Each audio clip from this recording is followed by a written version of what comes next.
I had the amazing opportunity to be able to interview Pedram Shojai. Pedram is an incredible guy, a really deep thinker. And through this interview, we had the opportunity to really go deep into the elements of community, all five of them. And Pedram actually had the opportunity to help me create a breakthrough. And in fact, two breakthroughs in the way that I'm building the idea and the way that I'm sharing the idea. So listen, the second breakthrough is incredibly powerful and it happens towards the end of the interview. Please do not miss a second. It's amazing. If you love this, don't forget to like, comment, share, do the thing. Thank you. Pedram, thank you so much for joining. I've been excited about this conversation since you said yes, so thank you. Would you like to tell our audience a little bit about yourself? Sure. Taoist abbot, senior student of a kung fu master, doctor of Oriental medicine, left medicine to write books and make films. That was a while ago. So 8 books now in 30 languages, several films and series. Just we were losing the propaganda war, and so I needed to become a media guy if I was going to fulfill my oath of helping the people. I had said I was here to help. We weren't winning when I was trying to see one patient at a time. Hmm, that's that's powerful. Yeah, there's a lot of propaganda wars going on these days. I had, yeah, right. I had a conversation last night with one of my clients, and she said, this country is doing this thing, and this country is doing this thing, and this country is doing this thing, and I could see the sort of panic rising inside of her, and I said, I hear you. Uh, and we will talk about this in much more depth. But for starters, today and tomorrow and the next day, act in love and feel secure in the love that you have and receive for and from others.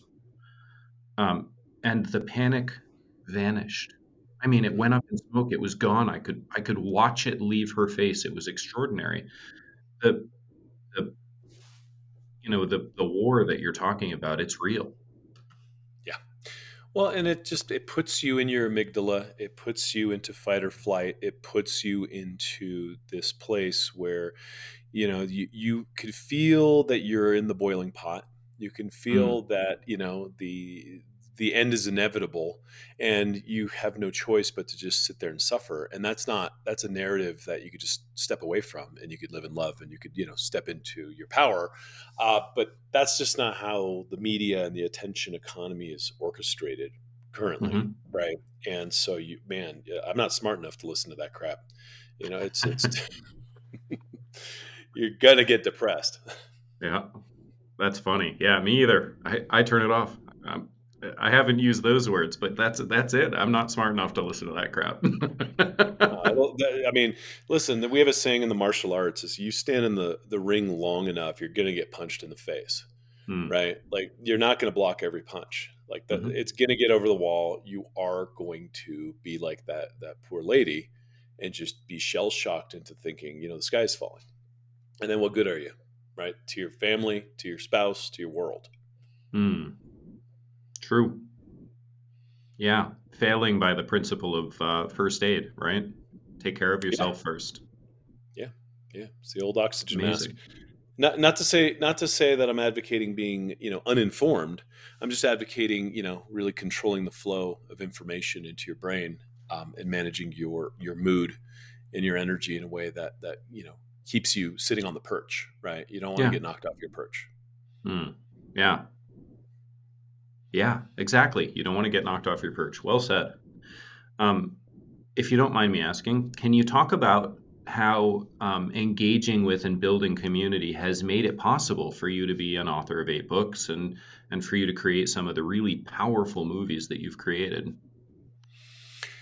Yeah, I mean, there's need, right? And people aren't feeling heard. So when you feel heard, suddenly you are you have an affinity for the individual that has kind of Hmm. broken that line and has reached across and said, "Look, I see you, I hear you," whether that's in print or in a film or something. Hmm. And so once that has happened, you've earned someone's trust, and that is something that is not to be taken lightly, right? And so as I, the various works that I've done have meandered for years now, right? Is, as someone has come in saying, "Holy crap, oh, I get it. The world is toxic, and this guy's saying what I've been feeling this whole time." Then they come on to your community, whether that's in a email list or a Facebook group or wherever the hell it is.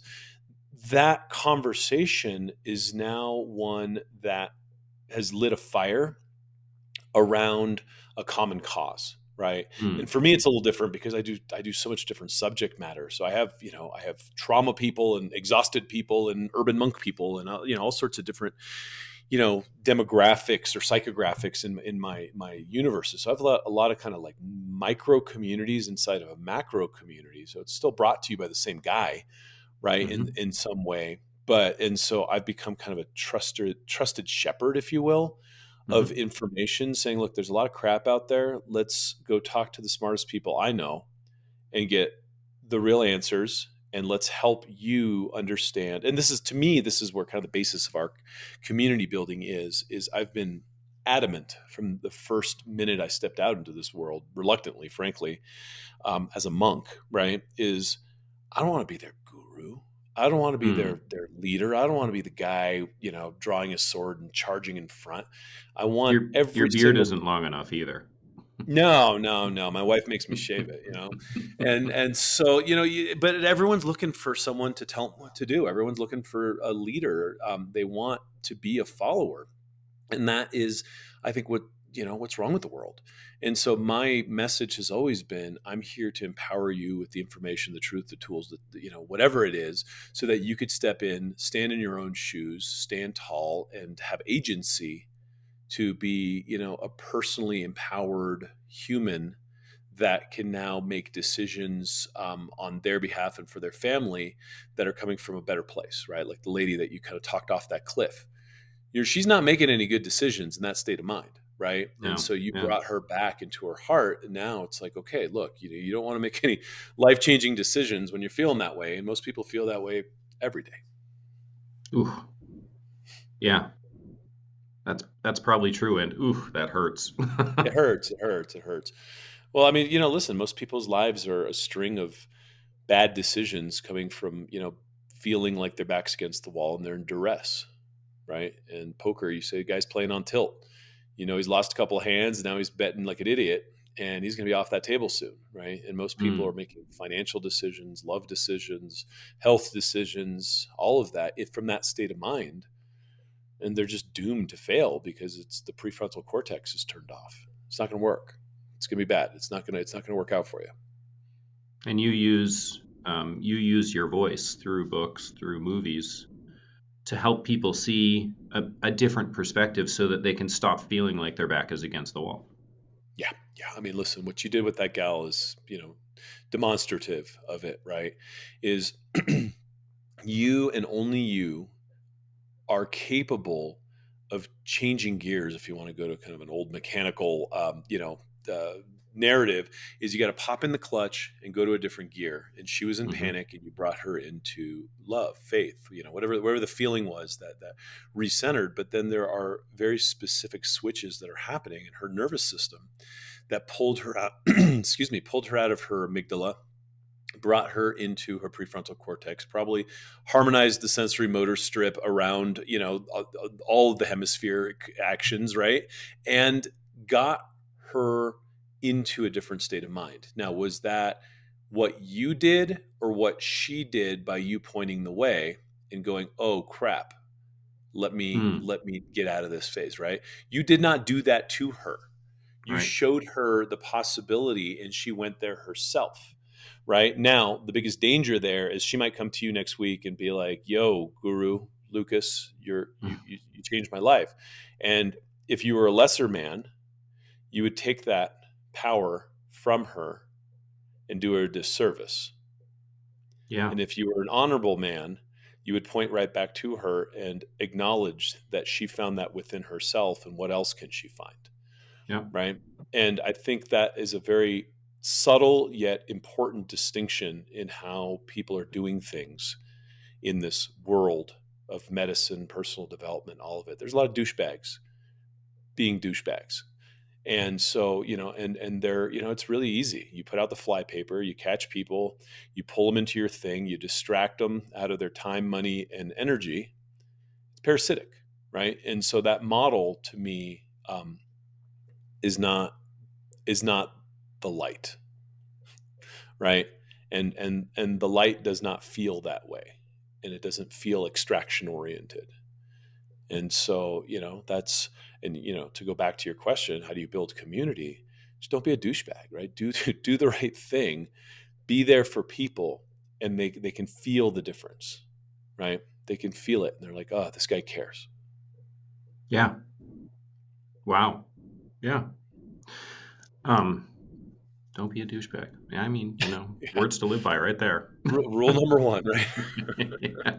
There's just so many of them. I've been around for a minute. Again, I'm not this look at me, I want to get famous kind of guy. Never have been, never cared. Just want to be with my family. And I've had people come and go. I've had all these people come and build massive, social media empires, just having hacked the algorithm and basically plagiarized my work and the work of a lot of other good people, because they just know, where the fish are biting, and they're out there just trying to get fans, and they're being very disrespectful of people's personal power and agency, right? So it's always the narcissist, it's always the creeps that want it, and they're the ones that chase it and get it, right? It's the guy that wants to be left alone on the mountaintop. You got to follow him up to the temple and say, please tell me what you got, right? Not the guy who's trying to sell it to you in the marketplace. Hmm. I know exactly who you're talking about, and yep, He's famous for it. Yeah. he is famous for it. But not amongst the consumers. I can't tell you how many times I had my son's school teacher was like, "Oh my God, have you read this book?" And I shake my head. She go, "What?" Because the consumer doesn't know. The consumer's been duped, right? People in the industry know who the douchebags are, right? And they're everywhere. They're everywhere. It's like I would even single out names because I'm not going to go there, right? There's a lot It's of been the whole parasites. conversation just with names. Yeah, I mean, look, you walk into the swamp, you got mosquitoes, right? Yeah, And that's it. You got to get out of the swamp. got to get out of the swamp. Yeah. Is there a community that you're in the process of building now? Yeah, yeah. So we moved 3 years ago now. We moved a lot of my films and series and a number of other ones from all my friends. Done them, licensed several hundred films into a beta that we called Whole TV, and I rebranded it this year as a community called Possible.com, and it's streaming media, masterclasses, and coaching, telemedicine. All of it is kind of increased because what I learned being in this game for a minute now is that you could lead a horse to water. That's one problem. You got to get the horse to drink the water. That's a separate problem. And so you need community, you need support, you need that last mile of service. There's just a lot of things, right? People think health is something that's conferred upon them. People think that meditation is something that they can do once a day, and they've checked it off. And so there's just a lot of unlearning. And so I had to kind of build a much more robust ecosystem, if you will, to service people's needs, but also cure their distractive, attention economy deficits, and give Mm. them resources and give them the tools that they needed. And so it's a lot of work. It's a lot easier for me to just say, look, I'm done, I'm skiing, right? But the world is having, the world's in upheaval. And so Hmm. if we're not doing this for people, they're literally, they don't have very many places to turn except drugs, right? And that we know where that I goes. mean, the drug shuts the noise off too. It's not, in my opinion, the best way to shut the noise off, but it works. For now, right? It, Yeah. it it works. It's the same way an Advil works when you wake up after a bender on tequila. Yeah. I mean, was that healthy, or did it just take you out of immediate pain to let you stumble through another day, right? Right. And so the drugs don't work. They mask. And so The we've mask. run into a lot of problems. Yeah, we've run into a lot of problems. Like I had a, had a Russian friend over, and they brought like a bottle of vodka for, put it at the dinner table and like traditional, it was a celebration, right? So it's like we drank vodka at dinner. And that night I slept fine, but for 3, 4 nights afterwards, I couldn't. And Hmm. as I'm laying there in bed, and I'm not a guy that pounds a bottle of vodka very often, right? And so, when in Rome you do it. I'm Hmm. laying there and I'm just becoming more and more aware of like my liver and how Hmm. angry it is, the endotoxicity, toxemia that basically came about from having this noxious agent in my body. And as I'm sitting there listening to what my body is telling me and how I need to kind of unravel this and, detox the liver in the morning and do some sweats and whatever, I'm sitting here thinking about sleep medicine and how the entire Oh, thesis around the sleep medicine is to say, hey, shut up. I'm trying to sleep. And my yeah. body this whole time is telling me, dude, it's me, your liver. I'm having trouble conjugating. It's me, your, gut lining. I have some inflammatory things I need to tell you. There's some, intruders that are starting to, whatever. But the entire model is, hey, shut up. Shut up. I'm trying to say, let me narc out. Let me go down so I could get up and pretend to be the same moron I was yesterday, tomorrow, right? And so it's insidious. It's a spiritual malady, right? Hey, shut up is the opposite of hey, wake up. And so, like I'm sitting here just thinking about how we do medicine and laughing about it, right? And so, endotoxemia. Let's deal with that. Let's deal with all of the things, because when you're vibrantly alive and awake, you're not having trouble sleeping either, right? Like you're solving problems and you're sleeping like a baby. Hmm. Wow. What a powerful statement. The whole model is, hey, shut up. Hey, shut I up. see it. Solve it. Yeah. Yeah, it's and the chiropractors use this in a kind of a douchey way, I'd say, but because then they're like, well, pain is the it's like if you had a smoke detector, and you go and you hear the smoke detector going off, and you go take the battery out of the smoke detector, instead of looking for the fire, right? They overuse it because It, they're trying to sell it you a big did it did program, quiet the right? noise. Right, it quieted the noise, but now the house is on fire, right? Yeah. So it's a very appropriate metaphor for that, I think. Wow. Yep. Yeah. No more, hey, shut up. No more hey shut up. No, hey shut up is for the zombies, right? Hey shut up is not going to get you any further in life. It's going to Yep. sedate you into Soylent Green, right? Like hey shut up is not the way. That's right. Soylent Green. Perfectly said. Yep. You. Oh. Hmm. It's a So problem.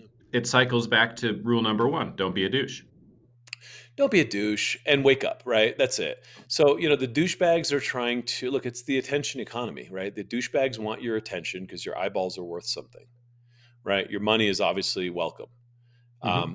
They want your likes, they want your time, they want advertisers paying for your eyeballs. There's a whole game going on. And so if you fall into it, you're in the system and you're just getting extracted upon, right? And so, don't be one of those guys because the world's got enough mosquitoes. And then just wake up, just understand that if the mosquito's on your arm, you got to brush it off. You don't leave it there.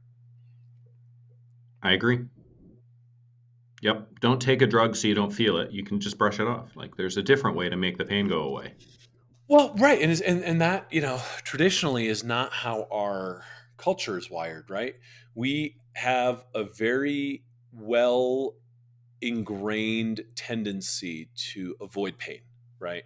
The Yep. aversion of pain is one of Buddha talked about this, right? The aversion of pain is just part of how we are. It's like if something hurts, you move away from it.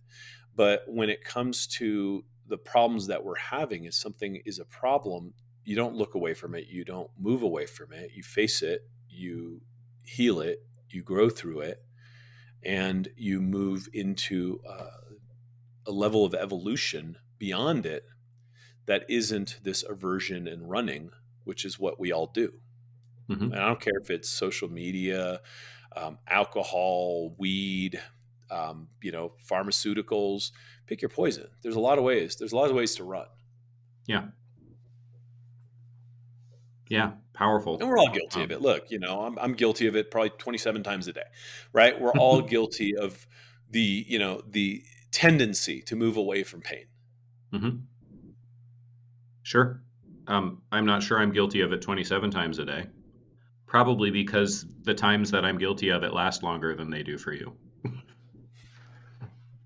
I'm less good at stopping it when it happens. I'm like, damn it, I've been stuck in this thing for 20 minutes now. Totally, totally. And that's where I think meditation, specifically in this context, I really like Vipassana meditation. Hmm. It is unbelievable in allowing you to become aware of those tendencies and to shorten the loop. It's not to say it doesn't happen. The Dalai Lama has this happen, 27 times a day, right? Like it just consistently is happening with every human brain and consciousness. The mark of the kind of enlightened versus the lost is you might spend 3 weeks going down one of these tangents if you are going to allow yourself to get indulged in them. And someone Hmm. who's a little bit more trained to wake up to these things is like, hey, monkey, no, right? Come back, come back, Hmm. come back, But right? And so Vipassana meditation is wonderful for that, right? And, am I guilty of going down these tracks? Absolutely. Like I said, when I say 27, it's probably 2,700, right? Um, mm, but it's really the function of being able to come back quicker and come back to yourself and be like, well, certainly didn't need to go down that route, right? And so we bite and we go down the whitewater with all of these like really aberrant tracks of mhm, thoughts, emotions. Man, if that guy, what I should have done is stood up and told him to shut up, or I should have punched that guy. You just run these stupid things through your head for days if you're not careful, yeah, instead of staying in the moment and letting it pass, right? yeah, And that is not something you figure out on a podcast. That is not something you read about. That is not something there's a pill for. You got to sit your ass down on a meditation cushion and learn to examine your mind and learn to become less reactive. Anyone yeah. who's trying to sell you anything outside of that is brush them off your arm. Pure and Brush the simple. mosquitoes off. Yeah. On the plus side, and there is a plus side, all of this attention economy is building the capacity for you and I to have this conversation and for us to take this conversation and give it to people who are dying of thirst, waiting for Yes. somebody to come along and give them anything other than just mosquito. Oh yeah. Oh yeah. It's it's a very, very, very interesting phenomenon. It's like Frodo's ring to me. Gandalf Yeah. wouldn't Gandalf wouldn't dare wear it, right? But it's where people are interacting. It's where I wouldn't call this community. I really wouldn't. I don't think social communities I agree. It's are not. are true. The only Yep. way I've seen community happen online in a meaningful way is, with people you've already met that you stay in touch with, Yep. right? Like, so I'll do a workshop with a couple hundred people, and then you do a little group where they can all kind of interact, and it feels real. And I know you have some really interesting thoughts on community, but just joining some Facebook group with some nameless, faceless Russian bots or who knows who these people are. It just Hmm. doesn't feel real because a lot of times it isn't, right? And so it's hard to approximate community online still, but I think we're getting a little better at it. But yeah, I mean, look, I could stay up on my mountain and meditate and ski my days away, Yeah. and not put the effort into helping the world in a way that would be meaningful. And to me, that's self-indulgent. So I I keep feel the doing, same. yeah, you got to keep doing it. You got to keep working and finding ways to help folks, and being relevant in a way that is meaningful and not extraction oriented, right? And it's Hmm. hard because the guys that are extraction oriented, have 40 million followers and are playing the game, and you're like, oh my god, look at that. And so I'm not gonna be that way. I'm just gonna keep doing the good work that I do, right? And that's a monkey no for you and me. Like I see that 100%. and I'm like, He's doing it. It's working. I want to go there. No, no, no, no, Yeah, no. that's Frodo's ring, right? Yeah. It's the ring of power. You put that on, and you will see the results, but you are now under the Dark Lord, right? And you are playing a very different game, and Yeah. it's not the light team, right? Thank you. Yes. I appreciate the reminder. And, I need it just like everybody else does. Yeah, we all do. We all do. Remember, Gandalf, if you want to geek out like that, was absolutely intrigued and reached for the ring and stopped himself because even the White Wizard can be corrupted by power, right? Yeah. And so you have to be incredibly mindful and diligent to stay in the light, right? And some of that is going skiing. It's my drug of choice, right? Like Yeah. some of the best meditations I do is dropping through a chute between trees. I cannot afford the indulgence of a thought in those Mm-hmm. moments. Mm-hmm. Right? 100% true. I grew up in northern Vermont and skied. Yeah. I know exactly what you're saying. Yeah, I might go later today. You got Chris Kresser up here who's dragging me out like multiple times a week. He's just like he's become like this ski addict, and I'm just like, man, I got stuff going on today, but that sounds really good. But that sounds really good. This Yeah. is really good. Ah, if you get your stuff done, man, go. That's it. That's it. Do your homework. Go outside. Yep. I'm in. I'm in. Sign me up. How does your community become your Be Possible community? How have they engaged with some of the thoughts that I've had, or sort of shown up in some of those ways? Common language around a narrative. I mean, look, we spend 18 months and multiple millions of dollars creating a common language narrative around, a thesis, right? So we have one Yeah. right now called Gut Check. It's all about, the microbiome. Very Hmm. specific conversation, but very specific conversation around people who are ailing and are looking for solutions and are finding it, right? So the purpose is obviously, to heal, right? And to come Yeah. together. Um, Projects we're working on in terms of group dynamics and group coaching and group engagement and working with each other and doing stuff with yourself and kind of reporting back to the community. The value is obviously health and healing and getting your life back, right? The energy of life is, when it's missing. Don't know Yeah. what you got till it's gone. Most people Hmm. don't come to health until it's gone, right? And so the value is obviously there. And That was then, true of me too. right? Like, Yeah. I got other things to worry about. I was uh, very distracted in life, until I hurt my hip. And then all of a sudden I noticed I had a right hip, right? Like Yeah. it was a thing, right? Like it was, It's for talking to me, you. it came, yeah, screaming, right? I tore my labrum and, it wouldn't let it down, right? You can't walk away from that. You can medicate it, the bad move, right? And then common heart, you're kind of the bi-directional enrollment is something that it's because it's new. The community aspects are new, and so we're still working on that. I did a lot of that in my urban monk communities. Still do. I have a very strong community with the urban monk, and people do these things called the 100-day gong. It's 100 days of like it's a challenge basically where you set your own deal where you do it every day for 100 days, and if you miss a day, you start over. Yeah. No exceptions. Yeah. And I've missed a few, right? But the operant kind of quote there is from the Bodhidharma, which is um, fall 7 times, rise 8. Life Yeah. begins now. Life begins now. So get back on the horse, pure and simple. Stay focused on what you said was important to you. I don't tell people what to do in their lives. They make up their own gongs and they do it. And then when they Yeah. realize it's not like daddy yelling at them, and the community is there supporting each other on their gongs, it creates a real magic, right? And so I have a really strong community of folks that are just working on themselves. And every once in a while, some douchebag pops up who's just like, "Hey, look at me, I'm a coach," like, trying to extract business from the community, and they kind of police him out. They usher him out, right? They're like, "Oh, dude, we're not here for that. Did you just find a market, right?" And so you just have to let the community build its own ethos. And so what did I do? I created some ground rules, right? Which is like, don't sell your crap, and don't do XYZ, don't talk about politics, or all the kind of divisive stuff that will tear apart a group in this day and age, right?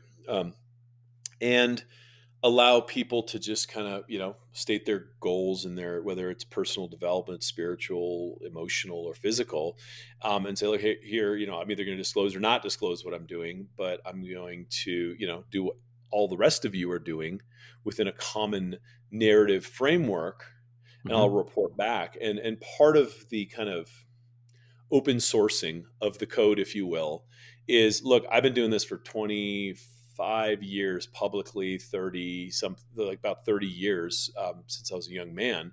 And it always was like, hey, I did it a little bit differently this time, and I got this really interesting result. Let me share that with the group.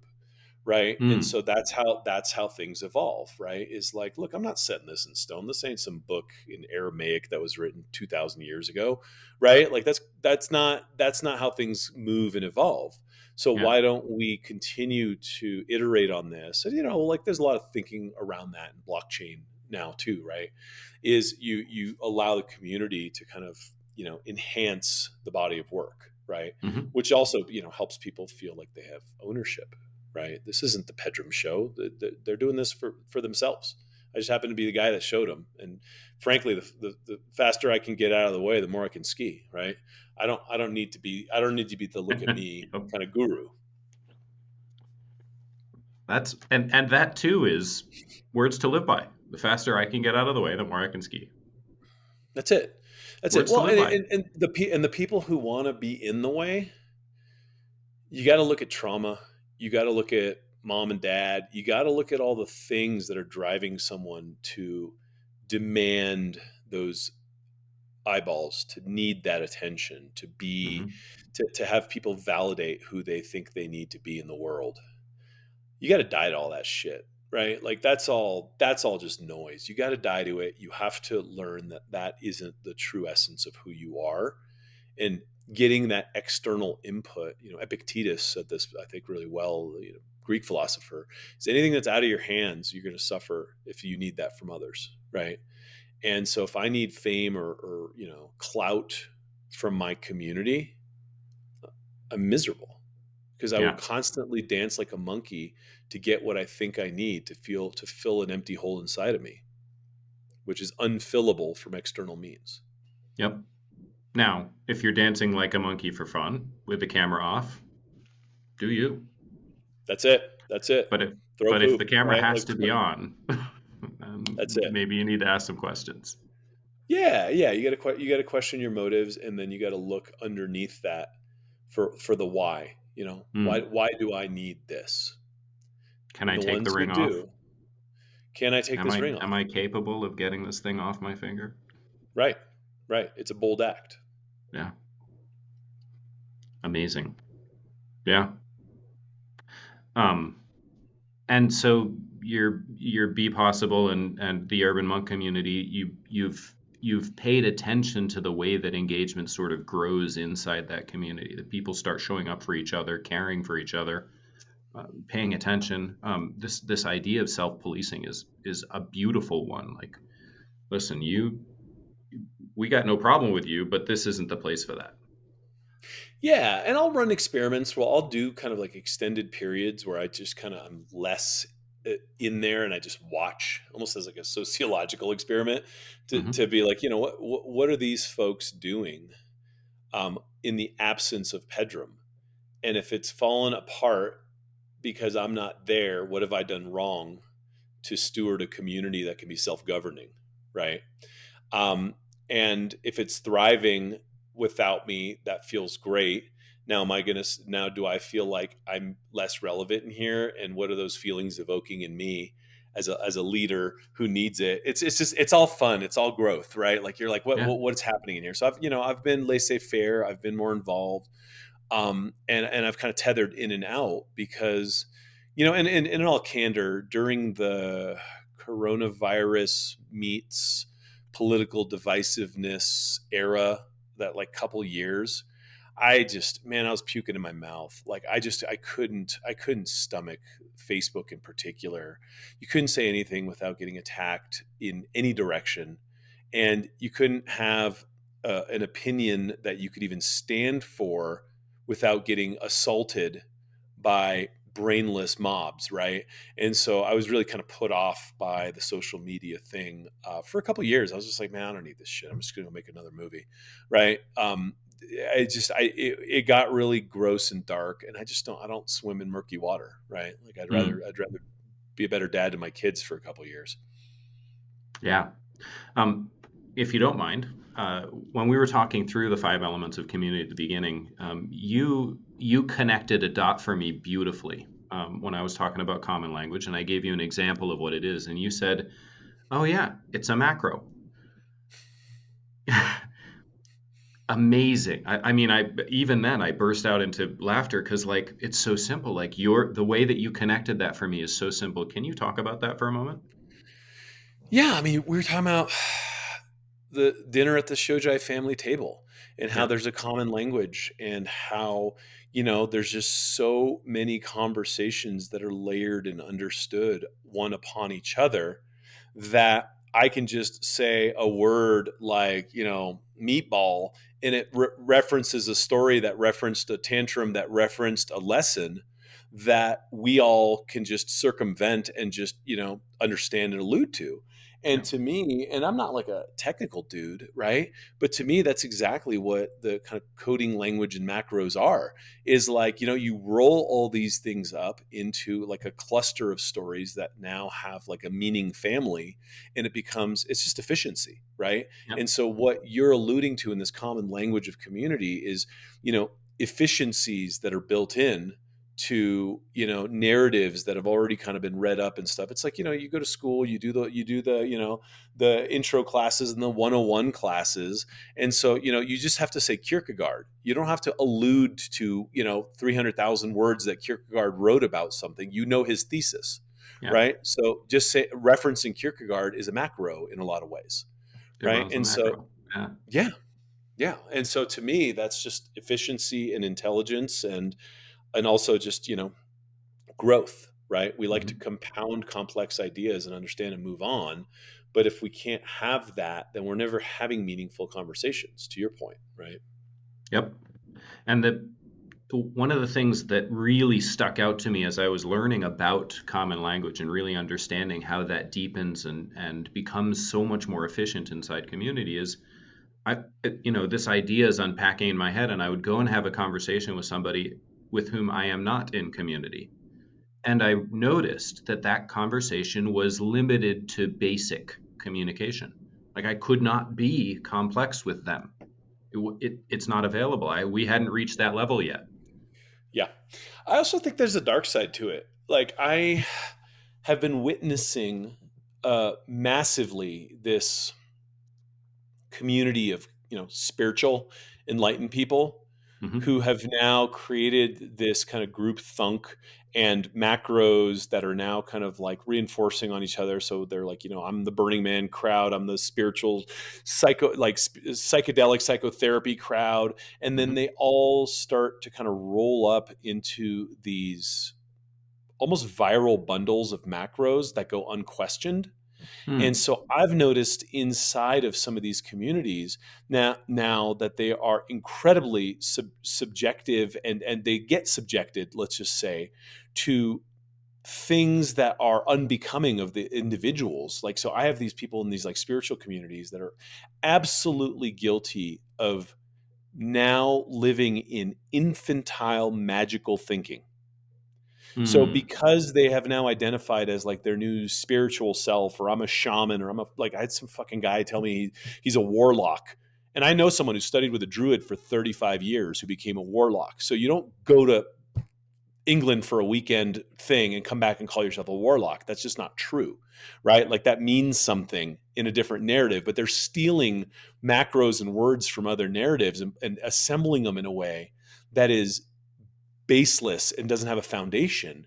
And I've really like this is the first time I'm speaking about this publicly, but it's a friend of mine calls it infantile magical thinking. And the more I think about how some of these folks have foregone all of their reason, and now because they have this new spiritual identity, can just sidestep their faculties and say, "Oh, this must be true because me and my drug friends, think this way now." It's insane, and it's culty, and it's also an endemically dangerous path that I'm also witnessing. And this is a guy who, I've spent my life as a monk. Like I understand, I appreciate that stuff. I'm not making that trite, but what I'm Yeah. saying is you can't couch being an idiot under spiritual language, right? And I see it everywhere now. Now I'm hearing a different angle here, which is fascinating. What I'm hearing is, and correct me if I'm wrong, what I'm hearing is um, using a macro approach inside language and inside a healthy community, using macros is really powerful. But once we open that up inside of ourselves, it can be hacked. That's what I'm hearing. Yeah, and so I say this. I spent 35 years as a Taoist monk and a priest and all these things studying the Taoist canon. And some guy goes and gets drunk and gets a yin yang tattoo and calls himself a Taoist and references things that he has never read or understands, but he subverts an entire macro and the imagery of a macro and the idea of a macro with the symbol mistaking the map for the terrain, right? And so Hmm. you will see that with the warlock, you will see that with the shaman. Just because you did ayahuasca this weekend doesn't make you a shaman, dude, right? Sure. And so you'll see these massively powerful macros that then get unpacked and usurped and repackaged in ways in the kind of neo-modern world that are also incredibly pervasive and dangerous, right? So Mm. the community needs a root, and the community needs to be rooted in something that's real. And so I think that people are like macro shopping and doing it in a way that can be Macro dangerous as well. shopping. That's awesome. Wow. Thank you. Right. Holy crap, that is so powerful. Macro shopping. It's the And dark they will side use of biohacking. I mean, it's the dark side legit, of it's the dark biohacking. side of 100%. biohacking. And it's the problem with the Google world, right? Is I can have a superficial understanding of anything and never dig deep and create a new identity that has done no work and is built on kind of a multinodal synthesis of kind of sometimes disparate ideas, but I'm gonna build it on this. It's like a Brazilian shanty town. It's not a deep Mm, foundation, yeah. right? And so you meet a lot of people that are jiggling around on a Brazilian shantytown foundation, Mm. throwing around Buddhist or Kabbalic terms as if they know what the hell they're talking about, and they're just doing that to hide their own trauma. They're just doing that to they're not doing the work, and that's also a danger that I have seen emergent in our culture, right? That I'm just a guy observing. Pedram, you're amazing, and I've really enjoyed this. I have three questions that I like to close up with. First is, where can people find you? Letterbpossible.com or theurbanmonk.com. Easy enough. I'm on some of the social. I don't love it, but I do it because if not, no one's going to know, right? Because people are thirsty and they're Yeah, dying for a drink, and you have a drink.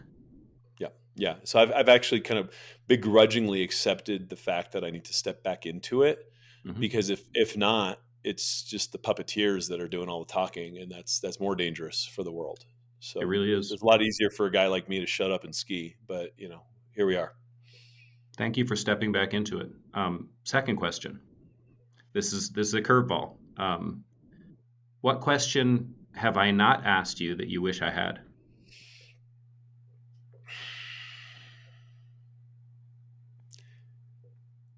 Do I think any of it's going to work?